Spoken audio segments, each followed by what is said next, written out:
Hi, welcome to Tales from the Sky Lounge. It's a podcast about consulting, management, and venture investing. We get out there in the world and we talk to people who are making it happen, traveling, seeing the customers, and have experience in the market. So today we have Jan Heybroek in the Sky Lounge. Welcome, Jan. Hey, Todd. Good to see you again. Good to see you. So, Jan, you are in the exec ops practice at TechCXO. And why don't you tell us a little bit about your background? Sure. Thank you for having me. And it's good to do this, not in a Sky Lounge, but in the comfort of our own home offices. I'm a partner with exec ops for TechCXO and help scaling companies to do a better job at scaling up than what I experienced myself being an entrepreneur. Working as a CEO, COO, or chief revenue officer to really bring best practices to these companies and help them accelerate more quickly. So one of the really significant things that formed your experience in your career is you had a company that you started and ran. You want to tell us a little bit about that? Sure.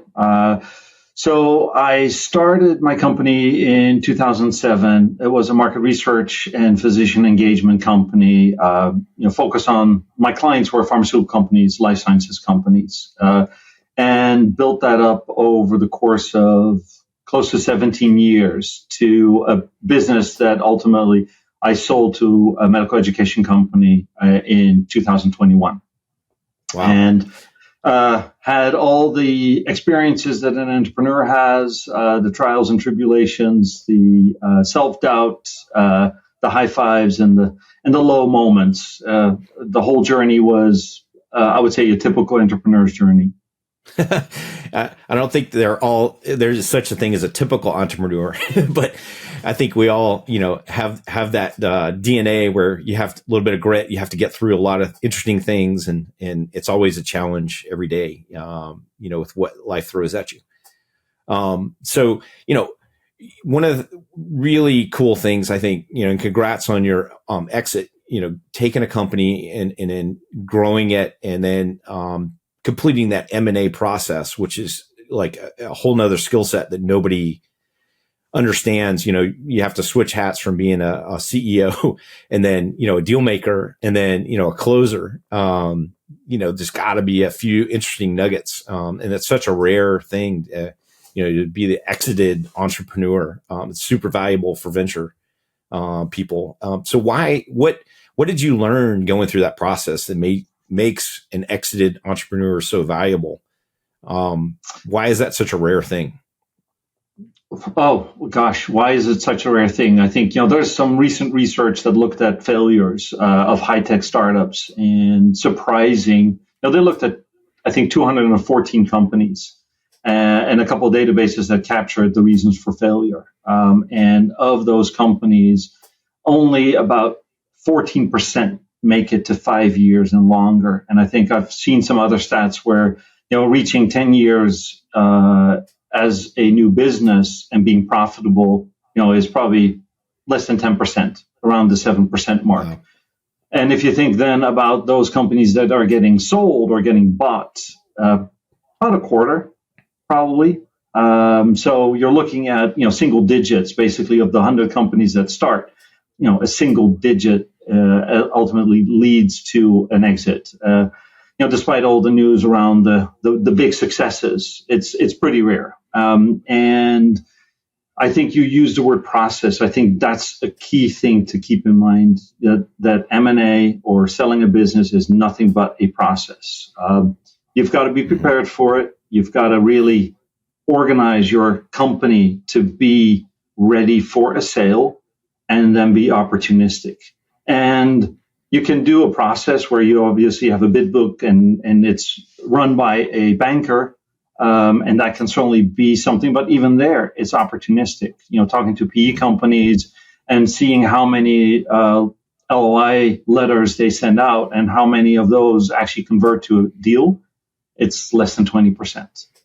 So even for the people that are really in the business of buying and selling businesses, it is not something that happens all the time. Wow. Yeah. And then, so, of the opportunities you got, would you say all of them were planned, or did you get some random interesting ones that came by? And how do you think about that? Yeah, I think all of them started with a conversation. It's, hey, can we talk? And would you be Yeah. interested? And I had the opportunity before I actually sold to be part of two other processes that actually ended up being a dud at the altar because some of the negotiations just didn't pan out. For this one, back in 2019, I had made a mental decision.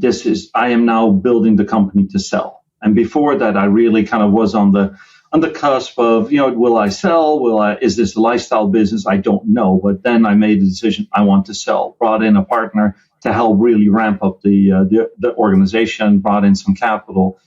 And in 2021, April of 2021, got a call from a banker that I knew and said, hey, I have this client who just missed out in a bidding war to buy another company. You're a similar company. Are you interested to talk? And I said, yeah, talking is all right. Always ready to talk.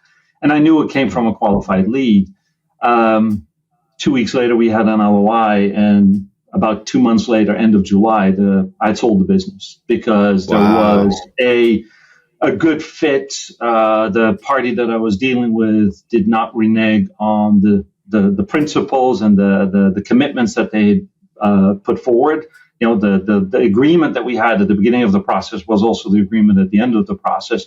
And the due diligence was a lot of hard work, but basically it was to show I've got nothing to kind of hide.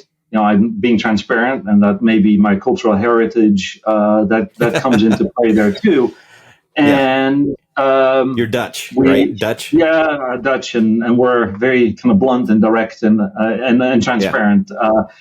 But in the process, I definitely learned a number of things. One of the things that I think was a key learning is that, set your walk-away point. There is going to be a point where you want to walk away from the negotiation. So have that clearly set. You probably can negotiate 2 to 3 times. It depends a little bit who's the counterparty. But, I'm talking about major discussions. And when you've got maybe a contract where you don't like 3 or 4 of the things that they've put forward, be prepared to get your say on 2 or 3 of those. You're not going to get your say on 4. And so what is the one that you want to negotiate out? Which is the one that you would want to drop? And it can be very different for every business. So that was an important part. And be ready for that process. In our case, I would say the M&A part, and particularly the due diligence part, probably took 40 to 50% extra time. So think about it as a CEO, you're spending 50, 60, 70 hours a week on your company. Now, suddenly it's 110 hours or 120 hours. With 166 hours, that's not a whole lot of hours left in the day to do your other stuff. And it can really be a distraction. If I think back about the first 2 processes where I was probably not as experienced and spent a lot of time on the due diligence side, and we didn't close, I certainly felt it the quarter or the 2 quarters afterwards. In sales, I was very responsible for sales, and I'd taken my eye a little bit off the ball, and it had a ripple effect downstream. And so be prepared for it, because until the deal is signed and the money is wired, the deal is not done. Not done till it's done. And I like the old, you can go back twice, but after that you risk the deal falling apart in negotiating. I think it's no different. It's I would say the M&A process. You're dealing with humans, right? You're dealing between people. It's no different than any other negotiation, either for a position or for a business contract. It's the same thing. So the human dynamics absolutely play. So it sounds like you had a couple of duds, and then you had a really good diligence. Sounds like 2 months. Gosh, that's pretty smooth sailing. how did you set up for that? Was there, kind of a thought process into, organizing your records, and then, after one or two of these, you kind of know what they're going to ask? How do you think about, what advice would you give to organize if you're thinking about, potential sell? Yeah, it's a great question. And I think, as I said, we started in 2019. And one of the things that we did was we changed, for instance, our financial system from a desktop-based system to a cloud-based system. That may no longer be as much of a consideration, but think about that. So have your files organized in a way. They will want to see all of the contracts that you've got with your clients over the past 3 years. So have those ready, organized. They will want to know what commitments you've made.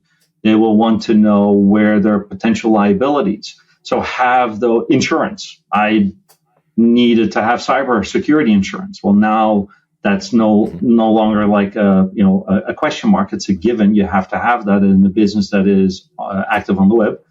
4 years ago, not so much. It was not so much a given. So it's putting those things into place so that you're ready to shift quickly. I think one of the things, because I didn't have a huge team, so I involved a few folks in my team that kind of were under the tent, so they knew about this transaction and they could help me. But at the end of the day, most of the people in the organization did not know about this. So how can you ensure that you can deliver on your materials, the requests that have come, without other people knowing? So what I did actually for a number of our, I would say, critical systems, I gave guest access and said, here's the password, here's the login. You go and search and find whatever it is that you want to find. And I think that transparency helped the process. So I had kind of nothing to hide under the kimono. Come and look, warts and all. And if you've got questions, happy to explain why something is the way that it is. And I think that allowed for a lot of confidence from the purchasers. Yeah, transparency is a huge deal. We talk about that on just about every podcast, it seems like. But I know a lot of these deal folks are, they know that there's something, right? There's a gotcha somewhere, and they go until they find it, and then a lot of times it's how you react to that. And it's, hey, yeah, I got warts, I own it, and absolutely completely upfront with you, and it didn't take them a lot of time to find it. I think that it's okay to be less than perfect, because nobody is, right? And that's part of why they're buying you is, they feel like some of the parts is better than, the pieces individually. And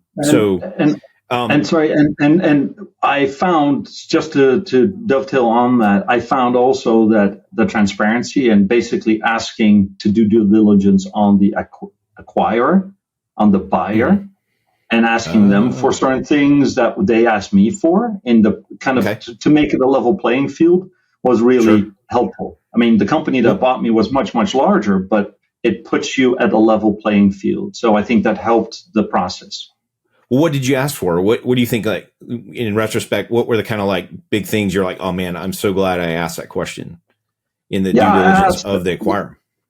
I think, it's going to be specific to every situation. In my case, yes, absolutely asked for financials, and kind of not just the financials of the previous years, but also what are the plans for the coming years and where do we fit in the plans. There was pushback on kind of, no, we're talking about you, my company, and where that fit within the roll up. That was something to be decided. But I said, no, but you're interested in my company. So why are you interested in it? Have you talked to competitors? Have you talked, you've looked in the marketplace, you've filled to be successful on a previous bid. What do you think? Why is that the case? Was it just a financial piece, or were there some other kind of areas of non-fit that caused that deal to fail? And so what are you seeking in our company?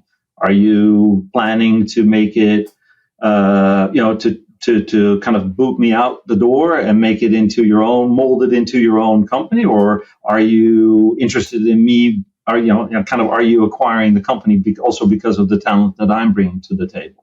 And so those were some of the questions that I asked. Yeah. So it sounds like you got good answers. Was there anything that you were like, not sure? And then you had to negotiate no more than twice. Right. No, I don't think so. I think, just also remember that all of this happened in the COVID time frame Oh, or right. kind of right around post COVID. So, when we first got together, management of the company that had bought me, and they had just been acquired by the PE firm in December of 2020. Okay. And us, that was the very first time in August of 2021 that we all were in one room. Wow. So everything was done virtually Nice. until that point, which makes it even more difficult if you don't know the people. So, doing your diligence, asking around, asking for, kind of references, those kinds of things were really important. So post close, you begin that merge, the act, first of all, how did you celebrate when the deal was done? Did you do anything crazy? When the deal was done, I was actually sitting in a parking lot waiting for a meeting, and I was by myself with all the lawyers on the call, and everybody says, yes, agree to move forward, agree to move forward, agree to move forward. And that basically is then the trigger to wire the money. And so I celebrated by ramming my steering wheel and saying, yes, got this. And then celebrated with some fellow entrepreneurs who I was meeting with just right after. I didn't do anything silly. I think the thing that I really appreciated that the purchase allowed me to do was I brought over all of my wife's and my family, direct family, so parents and siblings and cousins or nieces and nephews. And we celebrated together for a week in the North Georgia mountains, and that was fantastic. So it was just a celebration of life successes. Family. You got to take care of the family. Exactly. That was awesome. That was the big high five celebration. And then you bought a red car. Sure. Red muscle Who car. doesn't have to have a red car with the doors, right? Yeah. And then, post merger, how did that go? There's always kind of interesting, stitching together of, I don't know, culture and systems, and then, realigning that org chart, talk about those experiences. Was the culture good? Was it a good fit? Did you have any weird like hiccups with the post close actual integration? I think you will always have hiccups, and if there's good transparency and good communication, then you should be able to work through it. I think in my particular case, because it was a combination of a number of companies coming together only a few months before, and then we joining, there was a fair amount of focus on financial integration and HR integration very quickly. I think we probably should have paused a little bit on the product side integration and really give us a chance in the marketplace to kind of, continue our growth path. So that's probably, in hindsight, something that I would have paused on. I think for the seller, the owner, CEO, and especially if you move forward with a new role, you get excited. What I have not been able to figure out yet is, if you think about the roller coaster ride that you've lived for 5, 10, 15, 17 years in my case, and you put on top of that, 3, 4, 5 months worth of extra work in terms of due diligence and the negotiations and all the stress that goes along with it, you really need a break. You need like a clean break from that whole process, from the company, et cetera. And that I'm not talking about a week off or 2 weeks off. I think you need a longer break than that.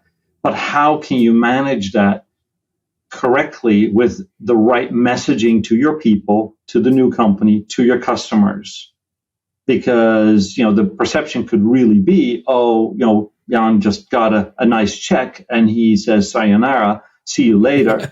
And that's not the case, because you're committed to your own company, you're committed to the new enterprise, you're committed to your people and to your customers. And that's I I have not figured out a good way to handle that. Yeah. I didn't figure out a good way to handle it, and I think it's as a prospective selling entrepreneur, something to really be mindful about, because you're going to need to rebuild your own energy. So decompress, but don't check out. Okay. Yeah. Correct. Well, I mean, that's a hell of a deal. Congratulations on that. And, it's like, overnight success, it just took a couple decades, right? And now you have a lot of scars and a lot of experience that most people just will never know about. That's awesome. It's the areas on the head where there's no hair more growing anymore, because it's the scars on the brain that prevent from that to grow. Yeah. Well, let's talk about healthcare. Where's healthcare going right now? What trends do you see in the healthcare industry? I know that's kind of a big umbrella. It means a lot, different things to different people. How do you view the industry as it sits today? It's complex. It's complex and it's regulated. And I think that, so there's similarities to the banking world or some other really regulated industries. You have to always consider that you're dealing with clinicians and the institutions that provide the healthcare, hospitals, practices, etc. You're dealing with payers, those that are paying, the insurers that are paying for the services rendered. You've got to think patients, and you also have to think life sciences companies, the companies that make the tools or the drugs that are used to provide the healthcare. So it's a really complex area. I think it's because of the complexity, it's very sticky. Change doesn't happen overnight. In fact, I think there's been relatively little change in the last 40, 50 years. It's incremental changes. And people are pretty conservative on top of that. I think one of the key differences, probably if you think about it from 20 years ago, that as a patient, you are far more in control of your own health plan and your own, treatment because of the democratization of information.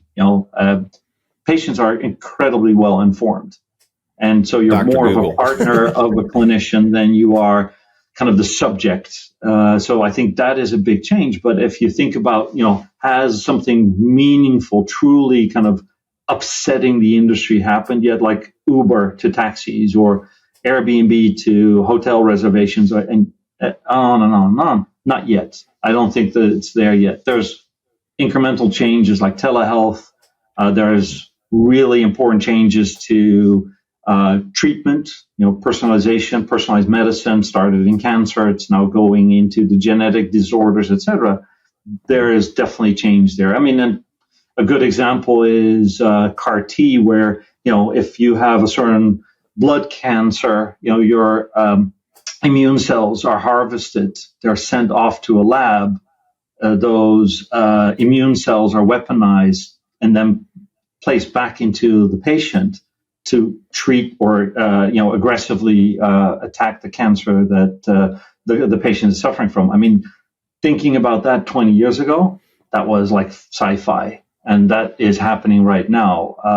But it's really expensive still because of the individual part. So incremental changes, absolutely, but still, I'm looking for that Uberization of healthcare. So telehealth was good. Yeah, go ahead. No, and I think AI and the advances that AI provide in terms of cutting through the clutter, very quickly getting to something that is relevant to you, I think it has a real big promise in healthcare.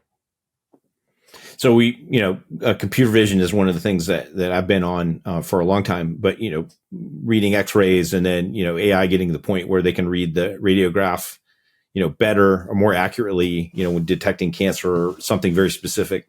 It's gotten to the point where it's better than some specialists in a lot of cases. Is that the kind of AI we're talking about? Or, are there expert systems? AI expert systems, the ability to process huge volumes of data very quickly and pretty accurately, and sift it through to a level where, as a professional, then you can look at the things that have been flagged by the machine or by the computer or by the program. Absolutely. And that's, medicine is as much a science as it is an art. And when you think about how clinicians, doctors make decisions, it's based on their years of experience, hearing from colleagues how to handle a certain situation and going by gut sometimes, but certainly also using science. So it's a very complex kind of decision process. So if AI is available to them, they are going to make decisions more quickly because they've got access to much more data and access to meaningful data much more quickly. I always think about that. What's that TV show, Dr. House, MD? Where he's got like a bunch of geniuses around him and they go, okay, this is really weird. Give me options. And then everybody's like, well, because of these symptoms, we suspect that. Okay, give me something else. Well, she's got this and this. And so is that kind of what AI is going to do? They give you all the options and then you're still going to need a very smart doctor at the bottom of all that, or is it going to be, here's a Google bot and it's going to tell you what you have and prescribe the meds for you? It's the analysis, that what they call differential diagnosis. Is it disease A or disease B or disease C? And here are the symptoms that go with each of them and when they occurred. I think AI can absolutely help in filtering that process more quickly and feeding it with information from studies that have been occurring somewhere. A good example is an entrepreneur friend who has a daughter that just was really, really challenged in development early on. And, finally and this is a story that you will have in your own family, and we certainly have seen in our family too, visiting 8, 10, 15 different doctors, and nobody can actually pinpoint to the problem until someone said, oh, I just read about this disease, and, it affects only 2,000 patients in the US. Well, with 340 million, that's a very, very small number of patients. How would you know about that disease? Well, I just read about it. And actually the symptoms match what I've read. Therefore, that disease could be a situation, and do genetic testing. Oh, and yes, now I actually have the confirmation that person had that particular disease. That's a process where I think AI can absolutely help to speed that up. Bring out the long tail, oddball things that you might not, have thought about. Correct. So where does all this research happen? It used to be, short list, Johns Hopkins or I don't know, Emory here in Atlanta, but is it kind of spreading out around the world? You talk about democratization. What about on the research side? Where are all these breakthroughs coming from? All over the place. It really, I think the democratization, absolutely. Clinical trials are an important way. So it's not just the lab research, and then the test animal research that needs to happen, but it's also research involving humans. That is a really tough process. It's very regulated, and the ability to now do that with quality in other countries, as opposed to only in the US or only in Europe, makes the advancement of new technologies and new products, it's sped up. But it's really, it's a complex situation. So I think the democratization of information absolutely helps to speed things up. But at the same time, there's a dampening effect of more regulations. And, a lot of the major diseases have already been adequately covered. If you look at the pharmaceutical market and you see which disease areas still offer double-digit growth, there was a recent study now that projected that in 2027, double-digit growth only is happening in obesity and cancer, and all of the other categories are single-digit growth or even negative growth. And there's a lot of reasons for that, but in the 30 years that I've been in the life sciences space, it's the first time that I've seen that on the whole, there's less than a double-digit growth projection for any disease state. And is that are we talking progression of the disease, or are we talking about like revenue dollars associated with the disease? Yeah, what you're looking at there is the total market for, call it antidepressants or drugs in Alzheimer or cancer drugs. So it is a combination of all of the medicines that are being used in the different disease states. And that used to be 10, 15% growth year over year was kind of the norm. And now it's dropped to single digit growth. And in part, the era of the blockbuster drug, the $1 billion drugs has gone away. But as we know so much more about diseases, and we talked about that a bit earlier too, now it's a kind of a much more segmented market where it's disease A plus component B or disease A plus component C, and each require a different type of treatment. So in cancer, it'd be like cancer, breast cancer, triple negative, triple positive, BRCA, blah, blah, blah, blah. Yeah, exactly. Wow. Yeah. So breast cancer is no longer one disease, or what we may have thought about it as one disease 20 years ago. It really is 20 different diseases. Wow. What a great time to be alive. So, we talked about different parts of the world, and I do want to pick your brain before we get off here. Being European and American, you've been multi-continent for a long time now. What trends are you seeing there? Is Europe all that different from America now, or are things done a little differently over there, or what's going on in Europe these days? Yeah, good question. Now things change over time. I think one of the mantras that I try to keep up is let's focus on the similarities and not the differences. We're 98% similar, and there's 2% difference maybe, or 5%, whatever it is, in our cultures or the way that we love family, we love success. That's universal in every single country. But the differences make it kind of interesting. And so that's what we focus on quite often. I think in terms of what's happening, or the speed of something that is successful in one country, making it over the big ocean to another country or continent, that has sped up dramatically. So when we moved to the States in 2003, internet banking was something that was already pretty big here, was not something that was big in Europe at all. And it took maybe 4 or 5 years to actually get to that place. Now, the movies that we can see on Netflix are available in Europe, the same week or maybe the following week, but it's no longer 3 months. It used to be the case that if you would fly from Europe to the US, you would look for which blockbuster was in the cinema, because you would have a 2-month advance on your friends having seen the newest whatever James Bond movie or whatever it was. No longer the case. Yeah. And I think that's true for any product, any service. It's that democratization of information is rampant. Matter of fact, I think one of the last things I watched on Netflix was Ferry, which is I think written in Dutch. So it's kind of funny. It's about a Dutch inspector. Yes. Yeah. So. Yeah. The drug world over there. All right. So as a successful entrepreneur, if you could go all the way back around and tell young Jan, something, whisper in the ear, what advice would you give to someone that's just starting out building a company, from the ground up right now?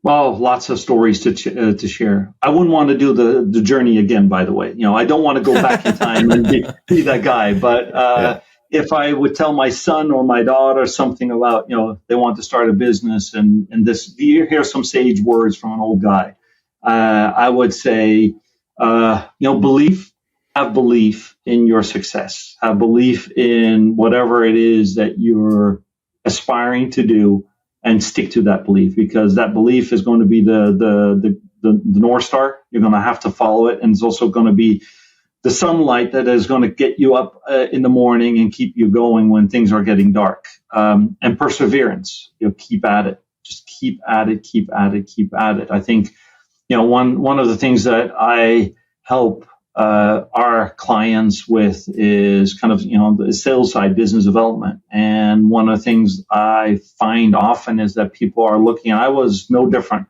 as a CEO. I always wanted that home run. But, sales and business development really is like playing baseball. It's all about the consistent base hits. It's a numbers game. It's a process. You need to get this many calls or this many visits to this many prospects to this many contracts to a success. And just there's the occasional home run. But for the rest, it's just numbers game and it's a process. So you subscribe to the Moneyball theory. Why did you hire this guy? He gets on base. Absolutely. So I think that absolutely. There's I cannot tell you how often I've said to the people in my area, entrepreneurs or my staff, read Moneyball or see Moneyball. If you haven't done it, see what it means for business. You're absolutely 100% right. So if you were back in entrepreneur mode and you're like in, I don't know, year 5 or something, and you're grinding it out, what would a mentor, if you had a better mentor like you today, what would have changed for you as an entrepreneur? I think that, as an entrepreneur, you're kind of in a difficult situation, with, your mindset is really focused on your success. And you have a team of people that work with you, but they're not incented in the same way. Their vision is not going to be as long as yours. So I think, that would be the other thing that I would tell my kids or my younger self is, seek mentorship, seek colleagues, share the stories, share the experiences. You're not alone at this. You may not have walked the same 1,000 steps in my shoes when I'm talking to you, Todd, as an entrepreneur, but it's a similar journey. And so let's share those experiences and learn from each other. And I think too long in that process, I kind of grinded it out myself and think, I'm alone in this world, and you're not. There's plenty of folks that are experiencing the same thing. Yep. You need to, you would have benefited from hiring Jan at TechCXO.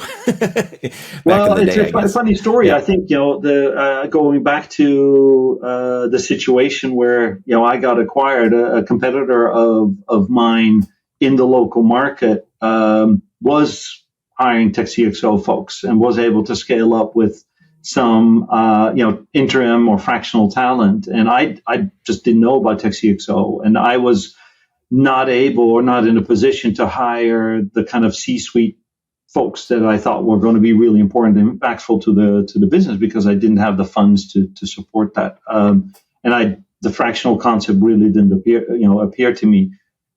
That company got sold around the same time that we got sold at a significantly higher multiple. So if I could go rewind back the clock, using, fractional services or some way to kind of scale up more quickly.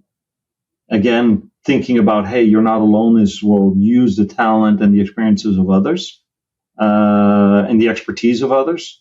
I think I could have scaled up more quickly. So tap the talent. You take advantage of the availability of very senior fractional talent, and that's your secret weapon shortcut to success. It sounds like. I think that would have been a really good advice that I would have gladly taken. Awesome. All right, last question. So I know you've got stories. I know you've flown back and forth all over the planet. Tell us about a cool story in the Sky Lounge, where the Sky Lounge helped you in some crazy business endeavor. Well, first of all, I think I would say my favorite Sky Lounge is kind of in Amsterdam, because when I go there, I have access to some Dutch food that is very difficult to get here in the US. So it's licorice and good cheese, and that's not always easy to get. So, food helps you connect with your homeland. I think the craziest experience that I had was living in England, having a client that needed our in-person attendance at a meeting, but having to be back for another meeting with a client in London the following day. So it became flying to New York to meet with a client, doing our presentation, getting back to the Sky Lounge, taking a shower, redressing, getting dressed for the next meeting and flying back to London the same day. I would not recommend that to anybody. Oh man, that's a long day for sure. Did you close the deal? Or did you make something happen while you were there? The first one was more, I was a subject matter expert, so I think the company did close on that one, but that was, I was flown in as a subject matter expert. So I guess I helped close the deal. Yeah, get out in the world and make something happen. Well, Jan, it's been really great having you here in the Sky Lounge, the virtual one. And, where can people follow up with you and find you on the internet if they want to follow up after this? Yeah, sure. Thank you, Todd, for the opportunity to kind of dive back into some of the past and the learnings along the way. So love to meet people, in the Sky Lounge, at their offices. Do me a shout out on LinkedIn, LinkedIn /Jan Heybroek, or jan.heybroek@techcxo.com. Great. Thank you, Jan, and bye for now. Thank you, Todd. Thanks for joining us in the Sky Lounge. Please like and subscribe to hear more from Tales from the Sky Lounge here and anywhere else you get your podcasts.